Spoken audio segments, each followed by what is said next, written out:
Assalamualaikum warahmatullahi wabarakatuh. Perkenalkan saya Astafilhaq dengan NIM 2301660182,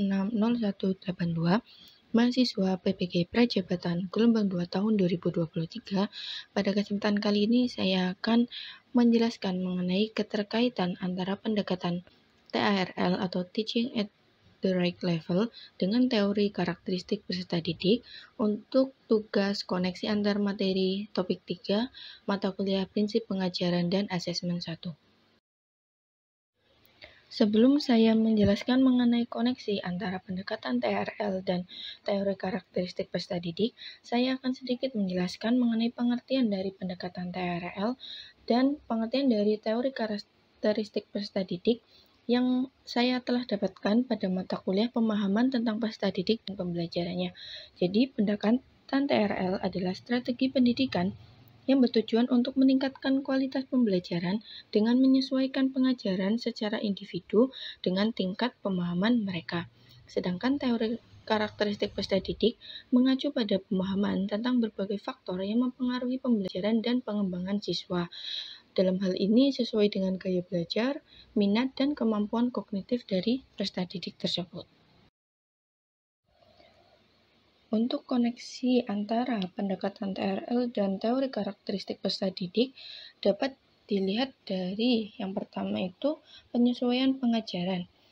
Penyesuaian pengajaran baik pendekatan TRL maupun teori karakteristik peserta didik itu menekankan penyesuaian pengajaran dengan kebutuhan dan karakteristik peserta didik, di mana TRL ini menyesuaikan pengajaran dengan tingkat pemahaman peserta didik. Sementara teori karakteristik peserta didik ini mempertimbangkan faktor-faktor yang mempengaruhi pengajaran tersebut.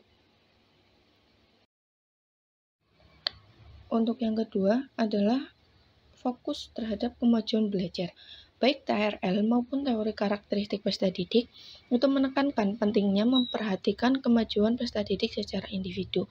Dengan memahami karakteristik peserta didik dan menyesuaikan pengajaran, baik guru maupun peserta didik dapat melihat kemajuan yang lebih baik dalam pembelajarannya.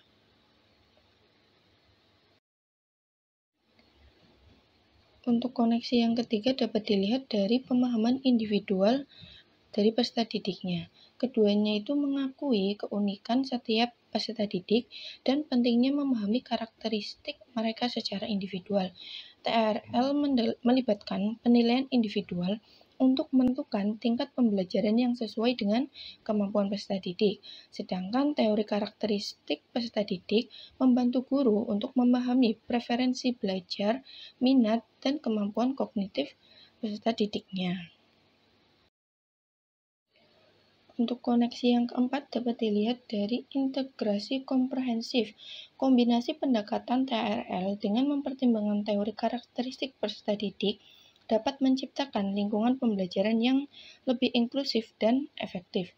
Dengan menggabungkan pemahaman tentang gaya belajar, minat, dan kemampuan peserta didik dengan penyesuaian pengajaran, guru dapat merancang pengalaman pembelajaran yang lebih relevan dan bermakna bagi setiap peserta didiknya. Dan koneksi yang terakhir dapat dilihat dari penerapan praktis, di mana guru dapat menggunakan pengetahuan tentang teori karakteristik peserta didik untuk meningkatkan implementasi pendekatan TRL. Dan dengan memahami gaya belajar, minat, dan kebutuhan peserta didik secara lebih mendalam, guru dapat merancang pengajaran yang lebih responsif dan mendukung perkembangan holistik peserta didiknya dalam konteks pendekatan TRL. Sehingga dapat disimpulkan bahwa pendekatan TRL atau Teaching at the Right Level itu mempertimbangkan teori kemampuan peserta didik untuk menyesuaikan pembelajaran sesuai dengan tingkat pemahaman dan kemampuan kognitif setiap individu peserta didiknya. Dengan kata lain, mengakui perbedaan dalam kecepatan dan gaya belajar, serta menyesuaikan pendekatan pembelajaran untuk mencapai pembelajaran yang efektif bagi setiap peserta didik. Sekian pemaparan materi mengenai keterkaitan antara pendekatan TRL dengan teori karakteristik peserta didik dari saya. Kurang lebihnya mohon maaf. Wassalamualaikum warahmatullahi wabarakatuh.